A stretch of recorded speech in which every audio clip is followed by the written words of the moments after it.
When the whole world around you is going mad, and you find an enclave of sanity, and then that enclave also begins to go mad, it requires unusual strength of character to face up to the reality and not prefer some illusion or other, and of illusions there are plenty.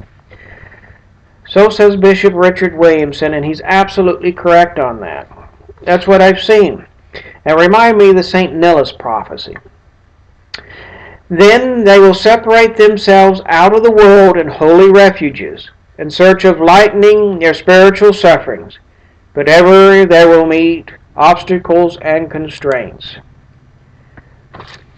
What St. Nilus is warning, now I know there's a controversy over whether this came from St. Nilus or not. Doesn't matter. The prophecy sounds true to me wherever it comes from. And it does describe the situation. So does Williamson. He says, of illusions there are plenty. And that's what I have noticed. We got out of the Novus Ordo. Great. And then we get into this mess. First it was an independent priest that went bad on us. And then we were in the society for several years. And I remember seeing like, oh no, here we go again. I get out of that. And then I see problem. Illusions aplenty. It took me, we quit Novus Ordo in 72. I didn't get with the papal election in 87. Almost 15 years to get it sorted out. The thing is, when you start seeing something that doesn't look right, you've got to look it straight in the eye and say, is this right, or am I in the wrong daggum place? We have to keep our eyes open.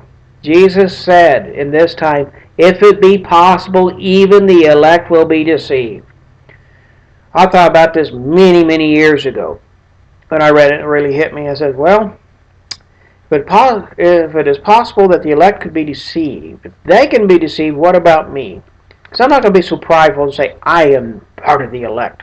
I think that's one of the big things is we have a big pride. I quit Novus Ordo. I am part of the remnant selected out of grace. In fact, there's a magazine named after it. I am part of the elect.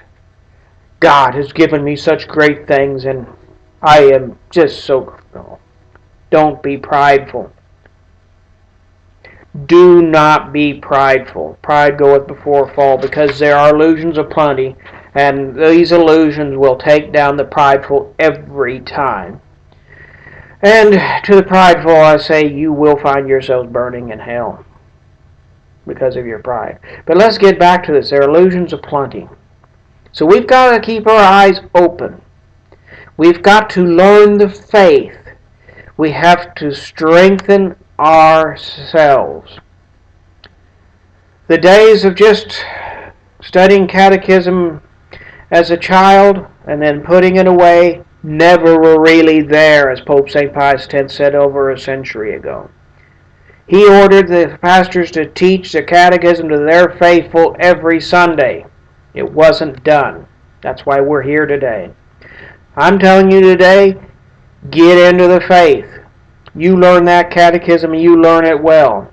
You keep studying until you've mastered the Baltimore number 4 and the Catechism of the Council of Trent, which the pastor should be teaching you from,